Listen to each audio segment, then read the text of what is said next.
Үйде отырып ақ электронды тәсілмен жер учаскесін алу кезегіне қалай тұруға болады?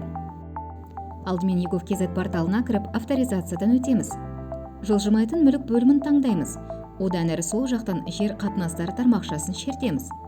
Жеке тұрғын үй құрылысына жер учаскесін алуға кезекті қарау немесе тұру мемлекеттік қызметін іздеп табамыз. Әрі қарай қызметке тапсырыс береміз. Есепке қою, өтініш түрін көрсетеміз.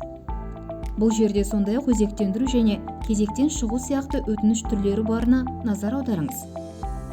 Есепке қою қызметіне оралайық. Қажетті аймақты таңдаймыз. Мысалы, Қарағанды облысы, Теміртау қаласы. Бұрын жеке тұрғын үй құрылысы үшін жер учаскесін алмағандығыңызды растайтын белгіні қоюды ұмытпаңыз.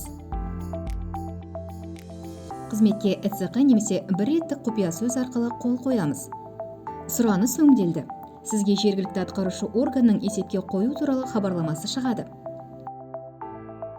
Мемлекеттік қызметтерді онлайн түрде алу жылдам әрі оңай.